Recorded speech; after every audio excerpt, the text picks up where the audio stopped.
Hello everyone, I welcome you all to Manu Law Classes Current Affair Analysis.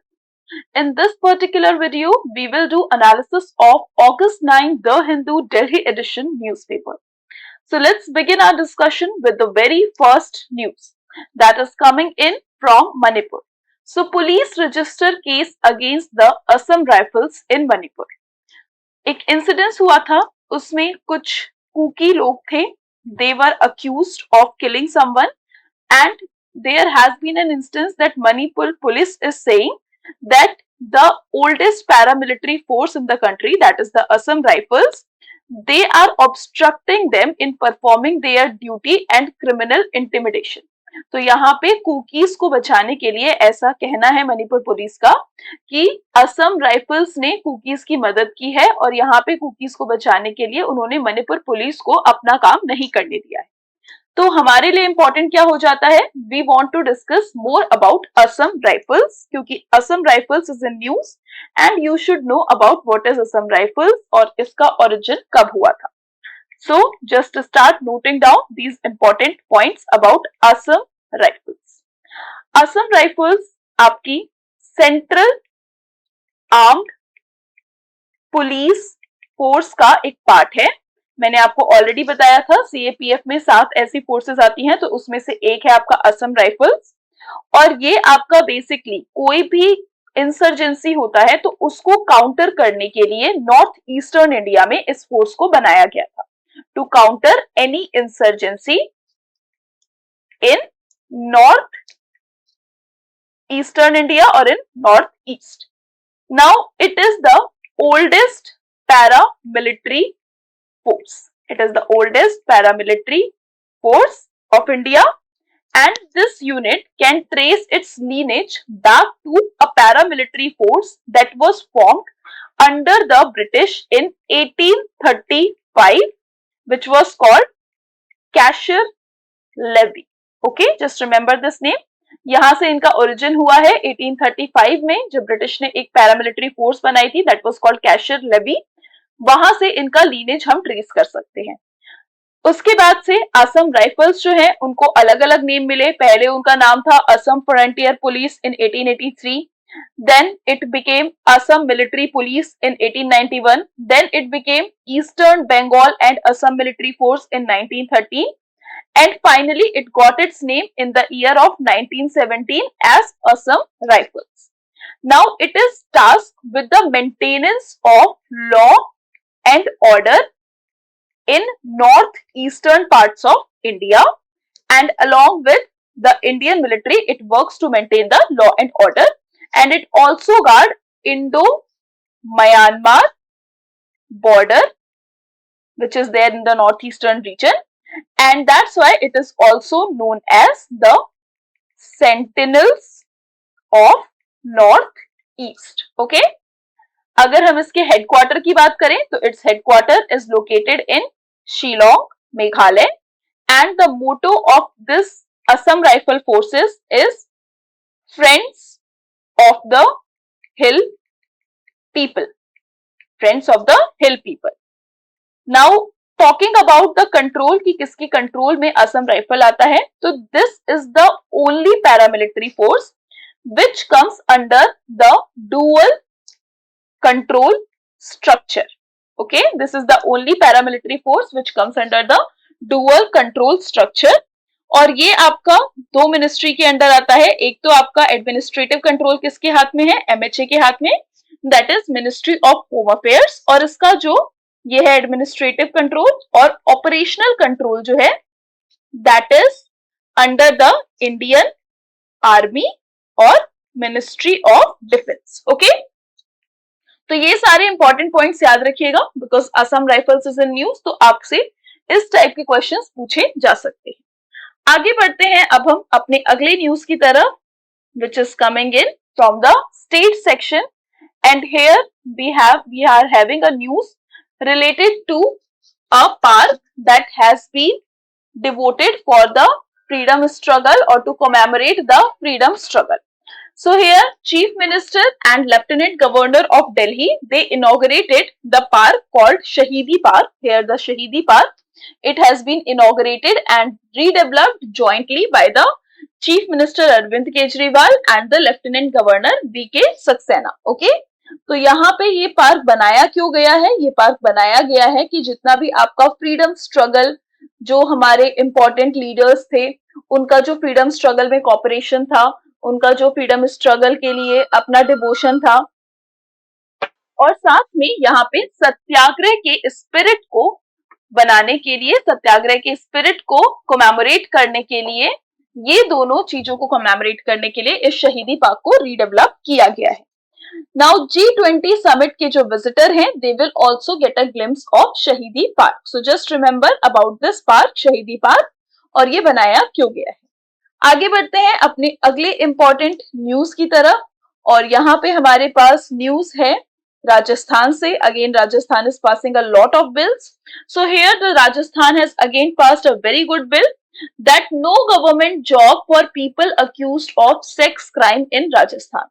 Rajasthan government ने decide किया है that they will ban people who are accused of rape or other sex crime from the government job, because there was an outcry कि एक 14 साल की बच्ची का rape हुआ था भिलवाड़ा डिस्ट्रिक्ट में. तो इसी स्टेप को, इसी इंसिडेंट्स को अपने दिमाग में रखते हुए राजस्थान गवर्नमेंट ने ये बिल इंट्रोड्यूस किया है कि कोई भी इंसान सेक्स क्राइम के लिए, चाहे वो रेप हो या कोई और सेक्स क्राइम हो, तो उसको जॉब नहीं मिलेगी, गवर्नमेंट जॉब नहीं मिलेगी. Moving further toward our next important article that is coming in from the editorial section here. But before, we will discuss one more important news that is coming in from the state of Kerala. So here there is an issue norms for sex selective surgery on intersex infants. So the Kerala High Court has directed the state government to issue a regulation or an order within 3 months for sex selective surgeries on intersex infants. Okay? तो ये वाला आपका 3 महीने में हमें ऐसा कोई regulation देखने को मिलेगा. We will discuss that news again. But यहाँ पे केरला हाई कोर्ट ने फिर से ये आपको स्टेट गवर्नमेंट को ये ऑर्डर दिया है कि ऐसा कोई ऑर्डर लाइए. सो हेयर बेसिकली जब तक ये ऑर्डर नहीं आता तब तक the sex selective surgery shall be permitted only based on the opinion of the state level multidisciplinary committee that the surgery was essential to save the life of the child or the infant. Only then there can be a sex selective surgery. अगर बच्चे की जान पे बात आई हो तभी आपका यहाँ पे ऐसी सर्जरी परफॉर्म की जा सकती है, और वो भी with the permission of state level multidisciplinary committee. अगर ऐसा कोई अर्जेंसी नहीं है तो यहाँ पे कोई भी ऐसी सर्जरी परफॉर्म नहीं की जाएगी. So here the Supreme Court has issued a writ petition. It is basically working on this writ petition which is filed by the parents of the child born with ambiguous genitalia seeking permission of the court to conduct a genital reconstruction surgery of the child. तो यहाँ पे government ने इस case को refer किया था. यहाँ पे कोर्ट ने बोला था कि the government should constitute a state level multidisciplinary committee which will be consisting of what? ये important है, ये याद रखना. It will be consisting of pediatrician, endocrinologist, pediatric surgeon, child psychiatrist, and they will decide on the matter whether the child is actually facing any life-threatening situation. और इसीलिए यहाँ पे ये सर्जरी करना important है. तो अगर ये इस कमिटी के द्वारा अगर आपका रिपोर्ट पॉजिटिव आता है तभी आपका यहाँ पे ये सर्जरी परफॉर्म की जा सकती है, और यहाँ पे परमिशन जब तक नहीं मिलेगा तब तक ये सर्जरी परफॉर्म नहीं की जाएगी. यहाँ पे बेसिकली गवर्नमेंट और कोर्ट दोनों का मानना है कि यहाँ पे ये जो परमिशन है it is for conducting genital reconstructive surgery would impinge the right guaranteed under the constitution, and conduct of the surgery without consent would violate the child's dignity and privacy. तो यहाँ पे इसीलिए गवर्नमेंट ने rule या order लाने के लिए कहा है. Okay. Other than that, what is the definition of transgender in section 2K? That is important for you. Remember this particular act, Transgender Person Protection of Right Act. It basically considered transgender as a person with intersex variation and also thereby making the protection under the act available to such persons. Section 4.2 जो है ये transgender को right देता है that they can have a self perceived gender identity. So these are important provision of this particular act. Remember about the act, remember about the committee, remember about the state name. Kerala is the state जहाँ पे ये सारे आपके laws अब आने वाले हैं. So this is a very important news and it is a news in transition. 3 महीने बाद शायद गवर्नमेंट कोई रूल लेके आएगी, उसको फिर से हम डिस्कस करेंगे. आगे बढ़ते हैं अपने अगले इंपॉर्टेंट न्यूज के. That is coming in from the defence ministry. Defence ministry to switch to locally built OS in computer amid threat. So as we can see, there has been instance of a lot of malware, ransomware. अभी हमने recently discuss किया था Akira ransomware के बारे में. So फटाफट से बताइए Akira ransomware ने किस कंट्री में सबसे ज्यादा प्रॉब्लमैटिक सिचुएशन को क्रिएट किया है. फटाफट से कमेंट बॉक्स में ये कमेंट कीजिए कि कौन सी कंट्री Akira ransomware से सबसे ज्यादा अफेक्टेड है. तो यहाँ पे बहुत ज्यादा साइबर अटैक्स हो रहे हैं, मैलवेयर अटैक्स हो रहे हैं. इसीलिए डिफेंस मिनिस्ट्री ने एक क्रिटिकल इंफ्रास्ट्रक्चर डेवलप करने की बात की गई है और इसीलिए डिफेंस मिनिस्ट्री ने ये डिसाइड किया है that they will replace the Microsoft operating system in all the computers connected to the internet with a new OS named Maya. नाम याद रखना, it is Maya. Okay, new operating system named Maya and it is based on open source Ubuntu developed locally.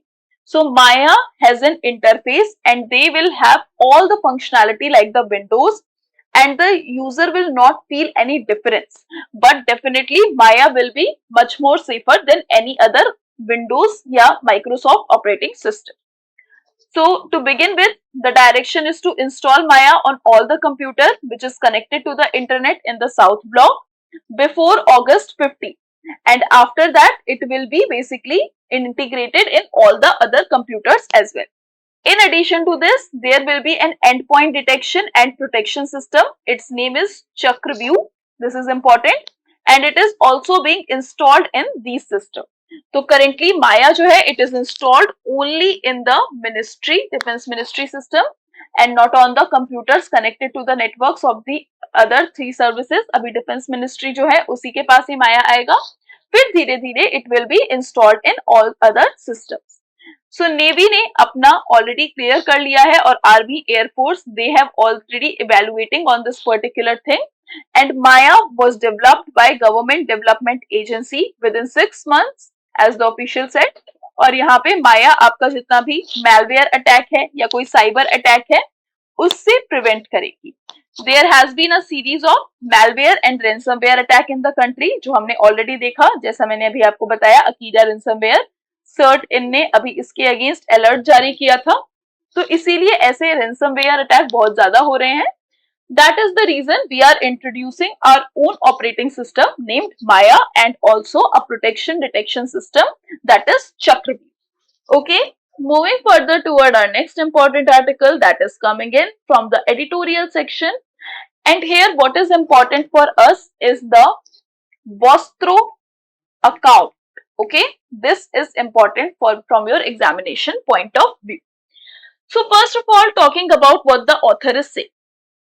हमें पता है जब से Ukraine Russia इन दोनों के बीच में वॉर हुआ है, there has been a crisis, Ukraine Russia crisis. तो इस केस में जो वेस्टर्न कंट्रीज है that include USA and all the European countries, they have imposed various sanction on Russia. Okay, so here if we talk about the trade usually आपका US dollars में होता है, ठीक है. अब जब यहाँ पे सैंक्शन इम्पोज कर दिए गए हैं रशिया पे, तो रशिया के लिए फिजिबल नहीं है कि वो यूएस डॉलर में ट्रेड कर सके. So because of that, and Russia is the major oil exporter for India, तो यहाँ पे रशिया और इंडिया दोनों ने अपने तरफ से एक सेटलमेंट सिस्टम या क्रेडिट सेटलमेंट सिस्टम को क्वाइन किया है. And earlier that was based on rupees and that's why there was a Vostro account. Now many of the traders, they are using yuan as a currency to do the trade. So first of all we will understand, we have already understand the background of this news कि Russia Ukraine war हुआ, उसके चलते impose हो गए section और उसके चलते US dollars में ट्रेड करना बहुत ज्यादा मुश्किल है. तो as we know, Russia It is one of the largest supplier of India's 212.2 million tons of the crude oil import during the year of 2022. और इंडिया भी बहुत बड़ा लार्ज मार्केट बेस है रशिया एक्सपोर्ट्स के लिए। तो यहाँ पे दोनों कंट्री ने मिलके एक ऑल्टरनेटिव रूट को चूज किया जिससे ये यहाँ पे इंडिया ऑयल खरीद सके और ये सेटलमेंट कर सके एक अलग तरीके से, नॉट यूजिंग स्विफ्ट और समथिंग एल्स। और यहाँ पे डॉलर्स को एलिमिनेट कर दिया गया या डॉलर का यूज नहीं किया गया। और सबसे पहले दोनों कंट्रीज ने डिसाइड किया that they will use what, rupee vostro account. This term is very important, rupee vostro account. So what is rupee vostro account? Rupee vostro account में होता क्या है, जैसे सपोज करिए ये आपका रशियन बैंक है, ये आपका इंडियन बैंक है। तो यहाँ पे जो रशियन बैंक है दे विल ओपन अ रूपी वॉस्त्रो अकाउंट। यहाँ पे आपका एक अकाउंट खुलेगा जिसको हम बोलेंगे रूपी वॉस्त्रो अकाउंट। अब ये जो अकाउंट होगा ये कौन खोलेगा? डीलर खोलेगा। इंडिया का डीलर जो है, इंडिया में जो डील हो रहा है बड़े बड़े डीलर्स होते हैं, तो यहाँ पे दे विल ओपन अ रूपी vostro account in Russian bank. और यहाँ पे ये क्या करेंगे, इंडियन इंपोर्टर्स जो हैं they will be going by term in the agreement and they will pay in रूपी। फॉर एग्जाम्पल करेंसी कितना है, फॉर एग्जाम्पल यहाँ पे अगर एक हम टर्म में देखें कि रूपी का वैल्यू जो है वो रशियन करेंसी में 10 है, तो उस बेसिस पे आपका क्या होगा, इस बेसिस पे आपका ट्रेड होगा, इस बेसिस पे आपका सेटलमेंट किया जाएगा। और यहाँ पे इंडियन इंपोर्टर जो है इस रूपी वॉस्त्रो अकाउंट में क्या करेंगे, इंडियन रुपीज में they will deposit the money. Okay, after that it will be authorized by the Indian bank against the invoices. उसके बाद यहाँ पे जो पेमेंट होगी रशिया में वो आपका रुपीज बेसिस पे होगी और this will be a Russian vostro account. और उसके बाद यहाँ पे ये आपका रशियन वॉस्त्रो अकाउंट के थ्रू ट्रेड पॉसिबल हो सकता है। नाउ दिस इज ओके, यहाँ पे कुछ टाइम तक के लिए तो ये पूरा वॉस्त्रो सिस्टम सही था। उसके बाद यहाँ पे प्रॉब्लम आने लगी कि इंडियन रुपी भी बहुत ज्यादा अभी इंटरनेशनलाइज नहीं हुआ है। So there was a problem कि रशिया इतने सारे इंडियन रुपीस का करे तो क्या करें, क्योंकि रशिया के ऊपर इसको डॉलर में कन्वर्ट भी नहीं करवा सकता है, ऑलरेडी सैंक्शंस लगे हैं, क्योंकि रुपी का लो रैंक है ग्लोबल करेंसी में और हायरार्की में भी। तो इसीलिए यहाँ पे रशिया ने बोला कि हम इस मैकेनिज्म को ज्यादा टाइम तक नहीं चलाएंगे। उसके बाद जितने भी आपके ट्रेडर्स थे दे decided to pay in Chinese yuan. Okay, Chinese yuan is something which is agreeable to Russia. और यहाँ पे इंडियन ट्रेडर्स ने भी अब चाइनीज युआन में रशिया के साथ ट्रेड करना स्टार्ट कर दिया। So this is the whole mechanism. You have to learn, what you have to learn from this article is about the Vostro account. इसके बारे में अच्छे से याद रखिएगा that what is the Vostro account and how the payment settlement is being going on between Russia and India. Okay? अब ये कोई नई बात नहीं है कि हम ऐसा मैकेनिज्म क्वाइन कर रहे हैं, इससे पहले भी कई बार हमने ऑलरेडी ऐसे मैकेनिज्म पे काम किया हुआ है। इसके अलावा अगर इंडियन रुपीस की बात करें हम यहाँ पे, तो हमें पता है Russia rouble, Chinese yuan and UAE dirham and also Indian rupee and even Indonesia रुपया, they are getting or they are sharing a common goal of local currency transaction. Currency swap सुना होगा आपने, यहाँ पे एक करेंसी को दूसरी currency से स्वैप किया जाता है। फॉर एग्जाम्पल रूबल जो है रशिया का उसको रुपी से स्वैप किया जाएगा। ऑन अ सिमिलर नोट यहाँ पे चाइनीज युआन जो है वो रबल से स्वैप होगा। तो यहाँ पे they all are working toward this common goal कि इन सबका जो करेंसी ट्रांजैक्शन है वो हो सके, पॉसिबल हो सके, एंड दे कैन एलिमिनेट और they can replace dollar with these local currency. So this was all what is important in this whole article. Moving further toward our data protection bill, यहाँ पे हमने already इस bill के बारे में बहुत बार बात कर चुकी है। तो यहाँ पे हाईलाइट क्या है इस बिल का, बस ये आप याद रखिएगा, पर्सनल डेटा जो है इंडिविजुअल का वो प्रोटेक्ट होगा। Data principal may be processed by an entity of a person, the data fiduciary, for a lawful purpose only after the consent of the data principal or for the certain legitimate use. For example, अगर आपका personal data government use करती है तो उसको आपका consent लेना पड़ेगा और वो एक लीगल पर्पस के लिए ही। लीगल पर्पस में क्या आता है कि कंट्री के बेनिफिट के लिए, या आप कह सकते हैं कि कंट्री की इंटीग्रिटी मेंटेन करने के लिए यहाँ पे ये आपका जो पर्सनल डेटा है वो ले सकता है, but after the consent. And along with that there will be also a data protection board which will be established by the government in case there is any like to adjudicate on the compliance of the bill or not. यहाँ पे अगर कोई personal data breach होता है तो आप इस board में जाके कंप्लेन कर सकते हैं. So these things are important. हमने ये बहुत बार डिस्कस किया है इस न्यूज को, तो इसीलिए ये आप पिछले डीएनए से भी पढ़ सकते हैं. आगे बढ़ते हैं अपने अगले इंपॉर्टेंट आर्टिकल की तरफ. Climate events and an umbrella for urban health. So here there is a basically media focus. Monsoon बहुत ज्यादा चेंज हो रहा है. अभी मॉनसून चेंज हो रहा है, हमें कैसे पता चल रहा है? फॉर एग्जाम्पल अरेबियन सी में आपका इतना ज्यादा साइक्लोनिक स्टॉर्म देखने को मिलता नहीं था, लेकिन अभी सबसे ज्यादा डिवेस्टेटिंग साइक्लोनिक स्टॉर्म बिपरजॉय आया था. उसके अलावा अभी हमने देखा कि नॉर्थ इंडिया में also in the Himalayan region और Himachal Pradesh region and also in North India parts like Delhi, यहाँ पे heavy flooding हुई थी. क्यों हुई थी heavy flooding? Because of heavy rainfall and because there was a submergence of the monsoon wind and the western disturbance. तो यहाँ पे इसीलिए heavy rain हुआ था और उसके चलते आपका heavy flooding हुई थी. तो यहाँ पे जो नॉर्थ ईस्टर्न इंडिया थे, they have seen Assam, like Assam, states of Assam, heavy rainfall और इसके चलते बहुत ज्यादा डेवेस्टेशन हुआ था. हमारी नेशनल कैपिटल भी डूब गई थी फ्लड में. तो यहाँ पे ये सारे जो प्रॉब्लम आ रहे हैं they are because of climate change. अब यहाँ पे प्रॉब्लम सिर्फ यहीं तक नहीं रुकती, इसके अलावा बहुत सारे प्रॉब्लम और हैं जो इसके बैकड्रॉप में आते हैं. फॉर एग्जाम्पल अगर फ्लड हुआ तो उसके चलते वाटर लॉगिंग होगी, एक जगह पे पानी इकट्ठा हो जाएगा. अब जहां पे पानी इकट्ठा होता है, वी नो कि in these area there is development of mosquitoes. अब यहाँ पे इसके चलते आपका वेक्टर बॉर्न डिजीज हो सकता है. For example dengue, for example malaria, chikungunya, all these vector borne disease can be spread from these sites. Apart from that पानी का, अगर पानी क्लीन ना हो तो उसके चलते भी ड्रिंकिंग वाटर को वो कंटेमिनेट करेगा. उसके चलते भी बहुत सारे अदर प्रॉब्लम होते हैं. For example typhoid, cholera, dysentery, diarrhoea. These diseases are accompanied or they are occurring at the backdrop of this climate change और flood related situation. अब यहाँ पे बेसिकली ऑथर कह रहा है कि जो आपका हमारा कंट्री है वो बहुत ज्यादा वल्नरेबल है इन क्लाइमेट चेंज के लिए. तो यहाँ पे हमारे पास, जैसे अभी हमने देखा कि पुअर हाउस होल्ड जो थे, जो यमुना के किनारे पे थे, उनका पूरे घर में पानी भर आ गया और वो बहुत ज्यादा फ्लडेड थे और उसके चलते उनको बहुत ज्यादा प्रॉब्लम देखने को मिली.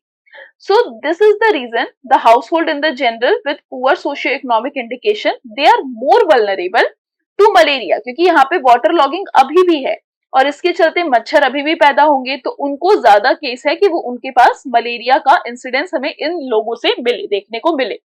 इसके अलावा दूसरी प्रॉब्लम होती है आपकी रूरल काउंटर पार्ट में. They are also suffering from these disease like malaria and dengue. So this is the reason कि हम अभी तक प्रॉपर तरीके से इन सारी बीमारियों के लिए क्लाइमेट चेंज के प्रति हम लोग अभी तक रेडी नहीं हुए हैं. और जो पुअर या सोशियो इकोनॉमिक सेक्शन, जो आपका लोअर सोशियो इकोनॉमिक सेक्शन वाले लोग हैं, they are more vulnerable to these diseases and this is what the author is saying. So the author is now saying that what can be the solution. So he is of the view that we have to rebuild the health system. यहाँ पे अब ये scenario, क्योंकि climate change जो है वो आपका होता ही रहेगा. अब यहाँ पे हमने ऑलरेडी अपने एनवायरमेंट को खराब कर दिया है, तो क्लाइमेट चेंज के इंसिडेंट्स हमें देखने को मिलते रहेंगे. साथ में क्लाइमेट चेंज बहुत अनप्रिडिक्टेबल होता है, कब बारिश होगी, कब क्या होगा, ये हमें नहीं पता. तो इसीलिए हमें यहाँ पे एक सही तरीके का प्राइमरी हेल्थ केयर सिस्टम जो है उसको रीबिल्ड करना पड़ेगा. और यहाँ पे ये जो सिस्टम होगा primary health care system, it should just focus on the vulnerable people, those who are belonging from lower socio economic background. और साथ में इनको यहाँ पे जो अर्बन एरियाज हैं, स्लम्स वाले एरियाज हैं, उन पे ज्यादा एम्फेसाइज करना चाहिए। इसके अलावा रूरल एरियाज में भी हमें सिमिलर ग्राउंड पे आपका जो प्राइमरी हेल्थ केयर सिस्टम है उसको स्ट्रेंथन करना चाहिए। And these are the problems और these are the solution which we learn from our कोविड-19 इंस्टेंस और कोविड-19 एक्सपीरियंस। हमें पता है कोविड-19 जब हुआ था उस टाइम पे there was no proper system. हमारे जो हेल्थ सेक्टर थे, हेल्थ हॉस्पिटल्स थे, वो ओवरबर्डन हो गए थे क्योंकि बहुत ज्यादा पेशेंट आ गए थे। तो अब ऐसा हो सकता है कि शायद क्लाइमेट चेंज के चलते भी हमारे हॉस्पिटल फिर से ओवरबर्डन हो जाए, बहुत ज्यादा वेक्टर बॉर्न डिजीजेस स्प्रेड करें बिकॉज ऑफ दीज इश्यूज, और इसके चलते हमें पहले से ही प्रिपेयर रहना पड़ेगा कि आगे जाके हमें कोई प्रॉब्लम ना हो and we can serve each and every person. So this was about this whole article. Moving further toward our next important article, that is about the CHIPS Act of USA.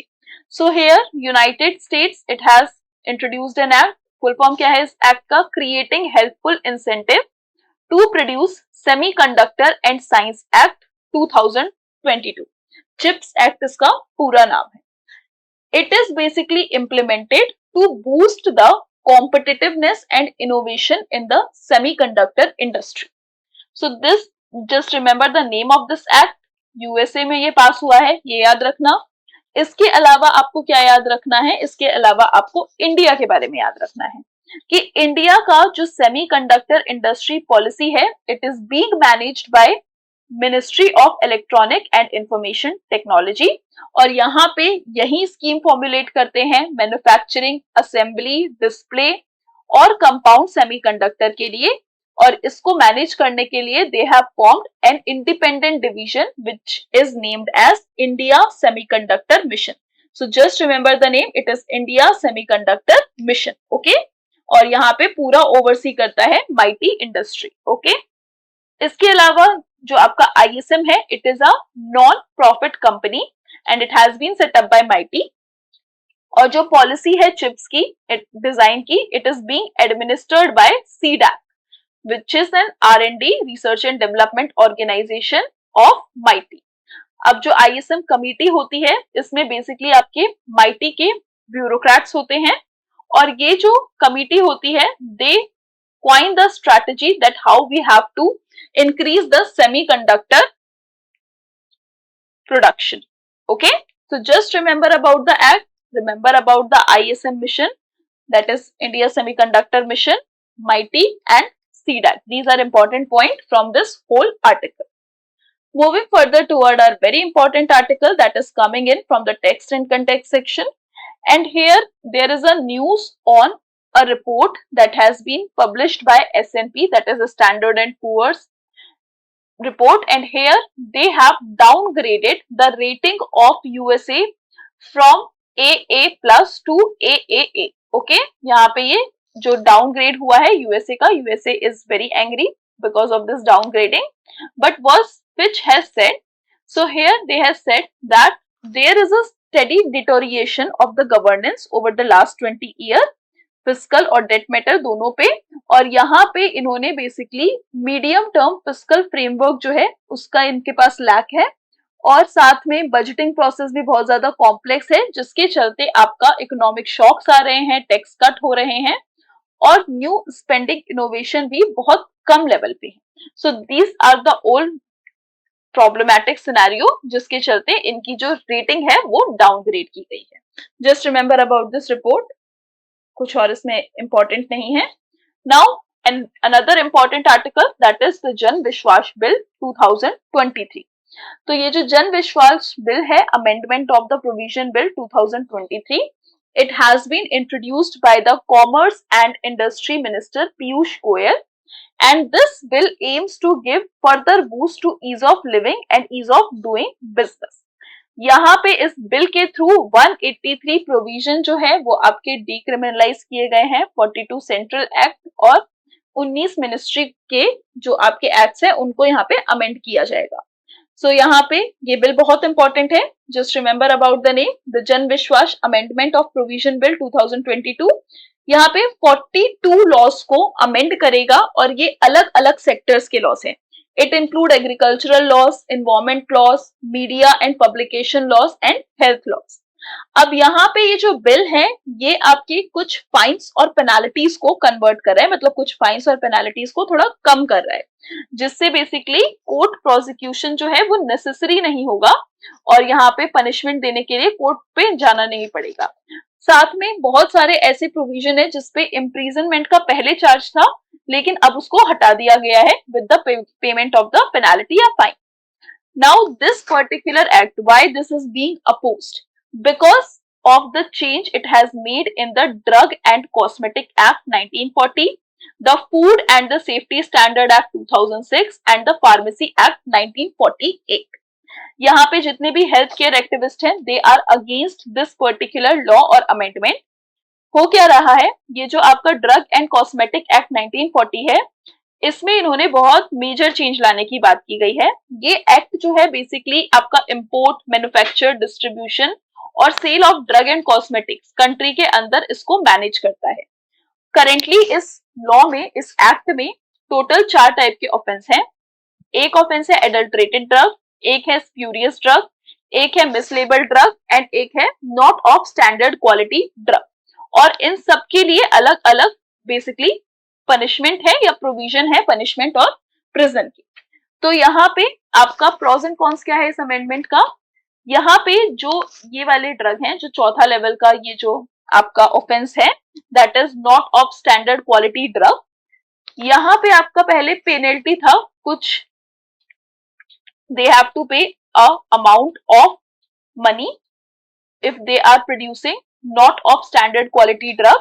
But अब इस amendment के बाद होगा क्या कि जो manufacturers हैं they can escape from these penalties. For example कोई आपका ड्रग है, अब यहाँ पे जो आपके मेडिकल एक्टिविस्ट हैं वो कह रहे हैं कि अगर कोई ड्रग जिसमें एक्टिव इंग्रेडिएंट ही नहीं होगा या वो डिजीज को क्योर ही नहीं कर पाएगा तो उस ड्रग का क्या मतलब है, तो यहाँ पे आपने पेनाल्टी क्यों हटा दी है। उसके अलावा ये जो बिल है ये पेनाल्टी को रिड्यूस भी करता है for the owner of pharmacies who violate their terms of their licence. तो इसीलिए इस 2 इंपॉर्टेंट एक्ट के इसके अलावा भी बहुत सारे इंपॉर्टेंट इश्यूज हैं जो इस पर्टिकुलर बिल में डील किए जाएंगे। तो इसके अगेंस्ट जितने भी आपके मेडिकल एक्टिविस्ट हैं वो कंप्लेन कर रहे हैं।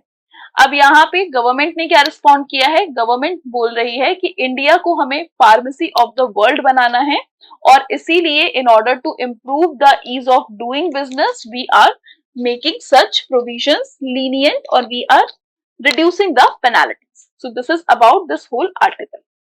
Moving further toward our next important article that is coming in from our national news, and here we will discuss about a very important article that is about trial done in India shows nutrition support prevents TB related deaths. So here a very large trial was conducted and it showed the role of nutrition supplementation in matter of curbing the death which is caused by the tuberculosis. सो यहाँ पे अगर ये research किसकी है, the Lancet की and the Lancet Global Health की। तो यहाँ पे बोला गया है अगर न्यूट्रिशनल सपोर्ट प्रॉपर हो तो उसके चलते जो टीबी रिलेटेड डेथ है उसका 39% हमें रिडक्शन देखने को मिला है। So this is about this study. यहाँ पे आपको बहुत ज्यादा डिटेल्स दिए हैं, that is not important from examination point of view. Moving further toward our next important article, and here there is a news that more students using smartphone for entertainment than study. It has been conducted by a survey and here the survey showed that the state of elementary education in rural India report, this report has been published and here it has been showed that हम बहुत ज्यादा online education को promote कर रहे हैं but यहाँ पे online education का मिसयूज किया जा रहा है स्टूडेंट्स द्वारा। यहाँ पे 49.3% जो स्टूडेंट है रूरल एरिया के they have the access to smartphone. इसके अलावा जो पेरेंट्स हैं उनके जो गैजेट्स हैं उसको रखा जाए अगर इस रिपोर्ट में तो 76.7% स्टूडेंट जो हैं they have an access to these gadget but only few of them are using it for study. 56.6% जो है वो इस गैजेट का यूज मूवी देखने के लिए कर रहे हैं या गाने सुनने के लिए कर रहे हैं rather than for downloading the study material. So this survey has been conducted by by Education Ministry और यहाँ पे State of Elementary Education in Rural India इन्होंने इस पर्टिकुलर स्टडी को पब्लिश किया है. आगे बढ़ते हैं toward our next important article. Here, China seeks removal of Philippines vessel. So BRP Serra, it was grounded in 1999 to check the advance of China in the contested water. So China renewed the call on Tuesday for Philippines to remove an aging ship from the reef that Manila is the capital of Philippines, that uses to press its stake in the Spratly Island. So what is important for you is the area Spratly Island. So just remember this area, just go through the maps and see where it is located. Spratly Island. The name of the ship is BRP Sierra Madre. It was deliberately grounded in 1999 to check the advance of China, and here the China is asking Philippines to remove this ship. So this is all for today. I hope you liked this lecture. I hope you got to know a lot of details from this lecture. Thank you for listening this lecture. Thank you everyone.